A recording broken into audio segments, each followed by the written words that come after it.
Hello friends, आज मी आपल्यासाठी घेऊन आलोय वर्ग 8वीच्या इंग्रजी या विषयातील पहिली पोयम बी द बेस्ट।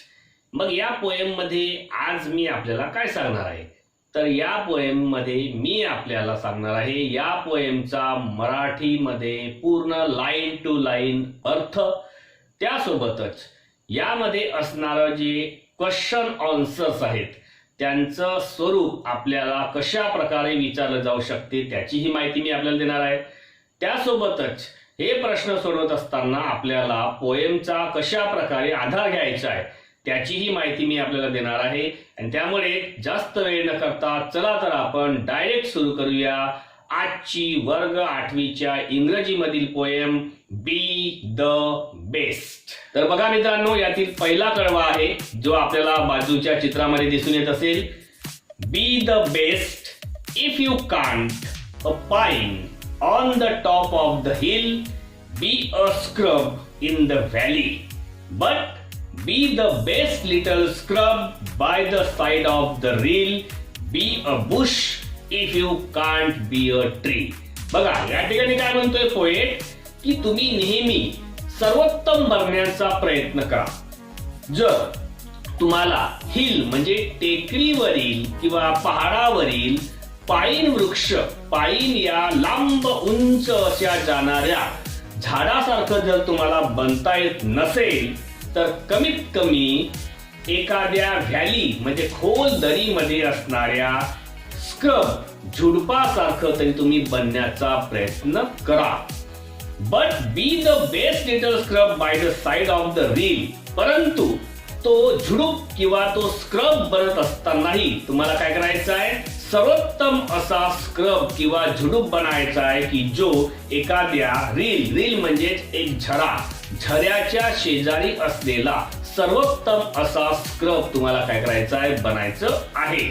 जर तुम्हाला काय करायचं नसेल, जर एक झाड तुम्हाला बनता येत नसेल, एक ट्री बनता येत नसेल तर कमीत कमी एक छोटस बुश म्हणजे छोटस एक झुडूप तरी तुम्ही बनण्याचा काय करू शकता, प्रयत्न करू शकता। हा झाला या पहिल्या 5 ओळींचा पहिल्या कडव्याचा अर्थ की जर तुम्हाला सर्वोत्तम बनायचं असेल, जर तुम्ही एखाद्या पहाडावरील पाईन वृक्ष बनू शकत नसाल तर एक झुडूप तरी बना की जे एखाद्या व्हॅलीमध्ये असेल, आणि तेही झुडूप असं तुम्ही बना की जे एखाद्या झऱ्याच्या शेजारी असलेलं सर्वोत्तम असं काय असेल, झुडूप असेल। आणि म्हणून झाड जर बनता आलं नाही म्हणजे मोठं बनता आलं नाही तर कमीत कमी छोटं तरी बनण्याचा तुम्ही काय करा, प्रयत्न करा। त्यानंतरचा कडवा बघा, if you can't be a bush, be a bit of the grass and some highway happier make. If you can't be a muskie, then just be a bass, but the liveliest bass in the lake. काय म्हणता या ठिकाणी, जर तुम्हाला झुडूपही बनता येत नसेल तर कमीत कमी एक गवताची काडी तरी बनण्याचा तुम्ही प्रयत्न करा।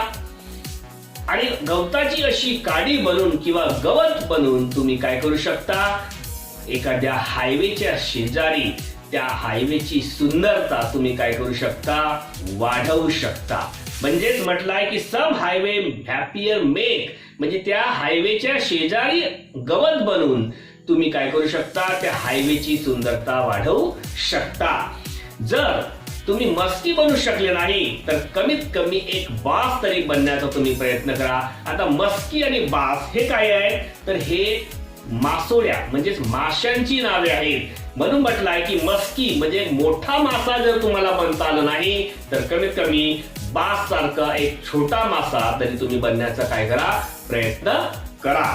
परंतु असा बास बना, असा एक छोटा मासा बना की जो एखाद्या तलावामध्ये सुद्धा काय करेल, स्वच्छंदपणे काय करेल, आपलं जीवन जगेल किंवा तो एक ऍक्टिव्ह लाईफ काय करत असेल, जगत असेल। आणि म्हणून म्हटलं आहे की जर तुम्हाला झुडूप बनता आलं नाही तर गवत बनण्याचा प्रयत्न करा, आणि गवत बनवून तुम्ही काय करा, रोडाची सुंदरता वाढवण्याचा प्रयत्न करा।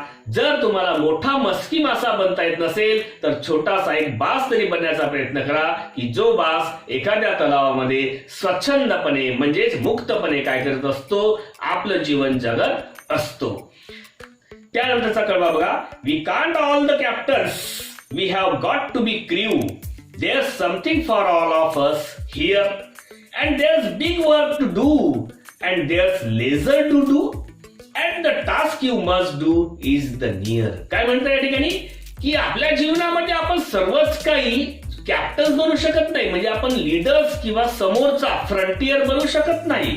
कधी कधी आपल्याला एक क्रू बनून म्हणजेच काम करणारा खलासी बनून सुद्धा म्हणजेच एक छोटा काम सुद्धा आपल्याला करावा लागतो. आणि म्हणून या जीवनामध्ये प्रत्येकासाठी काही ना काहीतरी काय असते ठेवलेलंच असते.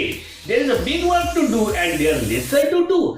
आपल्या समोर अनेक मोठी आव्हाने अनेक मोठी कामे सुद्धा असतात करण्यासारखी, पण मित्रांनो ही मोठी कामे करता आली नाही तर अनेक छोटी छोटी सुद्धा आपल्या समोर कामं असतात की जी कामे तुम्ही सहजरित्या काय करू शकता, यशस्वीरित्या पार पाडू शकता. आणि म्हणून तुम्हाला जे काही काम करायचं असते ते अगदी तुमच्या जवळच असते. आपल्याला फक्त गरज असते ते काम शोधण्याची. आणि म्हणून म्हटलं आहे की आपण सर्व कॅप्टन जरी बनू शकलो नाही तरी आपल्याला कधी कधी एक सेलर किंवा एक क्रू बनून सुद्धा म्हणजे एक छोटा माणूस एक खलासी बनून सुद्धा काम करता येईल. आणि आपल्या आजूबाजूला करण्याला एक खूप काही असते, आपल्याला फक्त ते शोध घ्यायचा असतो. फक्त मोठीच कामे करायची नसतात तर छोटीही कामे ही आपण चांगल्या प्रकारे करू शकतो. आणि म्हणूनच प्रत्येकाने आपल्या आजूबाजूला असलेल्या छोट्या मोठ्या कामांचा काय करायला पाहिजे, शोध घ्यायला पाहिजे. यातील शेवटचा कडवा बघा मित्रांनो. If you can't be a highway, then just be a trail. If you can't be the sun, be a star. It isn't by size that you win or you fail. Be the best of whatever you are. काय म्हटलंय की जर तुम्हाला मोठा highway बनता येत नसेल म्हणजे एक मोठा व्यक्ती बनता येत नसेल तर कमीत कमी एक छोटीशी ट्रेल म्हणजे पाऊलवाट तरी बनण्याचा प्रयत्न करा. जर तुम्हाला सूर्य बनता येत नसेल तर कमीत कमी निदान एक तारा बनण्याचा तरी तुम्ही प्रयत्न करा. कारण कधी कधी काय असते, पुष्कळदा आपल्या समोर अशी आव्हाने येत असतात की ज्यामध्ये साईज मॅटर करत नाही, आकार मॅटर करत नाही. आकारावरून कोणी जिंकू शकत नाही किंवा कोणीच हरू शकत नाही. आणि म्हणून तुम्ही जे काय करत आहात, be the best whatever you are. तुम्ही जे काय आहात त्याच्यातच तुम्ही सर्वोत्तम बनण्याचा काय करा, प्रयत्न करा. या शेवटच्या कडव्याचा अर्थ थोडक्यात पुन्हा सांगतो मित्रांनो आपल्याला की जर तुम्हाला मोठा असा हायवे मोठेपणा जर तुम्हाला मिळू शकत नसेल तर कमीत कमी एक छोटीशी पायवाट म्हणजे छोटासा काहीतरी बनण्याचा प्रयत्न करा. कारण एक सूर्य बनता आलं नाही तर एक तारा तरी बनण्याचा प्रयत्न करा. कारण साईज हा कधी मॅटर करत नाही. तुम्ही जिंकाल किंवा हराल हे साईजवर डिपेंड नसते, ते तुमच्या कामावर डिपेंड असते. आणि म्हणून जे काही तुम्ही आहात त्याच्यातच तुम्ही सर्वोत्तम बनण्याचा मित्रांनो काय करा, प्रयत्न करा. तर अशा प्रकारे या 4 कडव्यांचा अर्थ मराठीमध्ये मी आपल्याला समजून सांगितला. आता बघा बाजूला आपल्याला यामध्ये यावर विचारले जाणारे प्रश्नांचे स्वरूप कसे आहे ते तुमच्या पुस्तकामध्ये सुद्धा दिलेले आहे. यामध्ये प्रश्न तुम्हाला असाही विचारला जाऊ शकतो की तुम्हाला वर्ड्स वाचायचे आहेत, ते झिगझॅग ऑर्डर मध्ये आहेत, तर तुम्हाला बिग असतील तर बिग वाल्या सर्कल मध्ये टाकायचं आहे आणि स्मॉल असतील तर स्मॉल वाल्या सर्कल मध्ये टाकायचं आहे. म्हणजे आकारानुसार या पोएमच्या आधारावर तुम्हाला त्या 2 सर्कल्स मध्ये काय करायचे आहेत, मोठे शब्द मोठ्या सर्कल मध्ये आणि छोटे शब्द छोट्या सर्कल मध्ये टाकायचे आहेत. हा एक प्रश्न यामध्ये विचारला गेला आहे. त्यानंतर काय म्हणताय की या ठिकाणी तुम्हाला रायमिंग वर्ड्स रायमिंग पेयर्स तुम्हाला जोडता येईल. जसं मी या पोएम मध्ये तुम्हाला सांगू इच्छितो की hill, reel, bee, tree, grass, bass, make, lake, crew, do, here, near, trail, fail, star, are हे त्याच्यामधले रायमिंग वर्ड्स आहेत. तर यांच्या जोड्या तुम्हाला लावता येतील. त्यानंतर काय म्हटलं या ठिकाणी की अप्रोप्रिएट वर्ड्स तुम्हाला शोधून काय करायचे आहे, पोएम पूर्ण करायची आहे. तर पोएमच्या ओळींचा आधार घ्या आणि त्याच्या आधारावर ब्रॅकेट्स मध्ये जे शब्द आहेत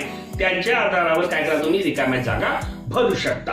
त्यानंतर एक प्रश्न बघा तुम्हाला बाजूला दिसत असेल की ज्या स्टेटमेंट दिल्या आहेत त्या स्टेटमेंट्स ट्रू आहेत किंवा फॉल्स आहेत हे तुम्हाला जाणून घ्यायचं आहे. तर पोएम जर तुम्ही चांगली समजून घेतली असेल तर तुम्हाला यामध्ये ज्या स्टेटमेंट्स दिलेल्या आहेत त्या ट्रू आहेत किंवा फॉल्स आहेत हे चांगल्या प्रकारे सांगता येतील.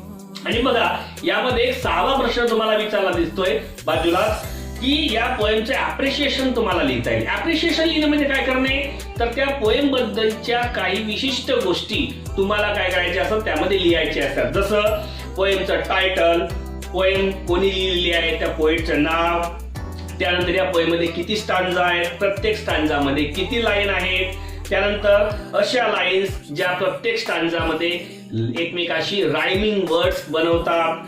त्यासोबतच या ठिकाणी पोएटने ज्या मोठ्या वस्तू आहेत त्यांना कशाशी कंपेअर केला आहे.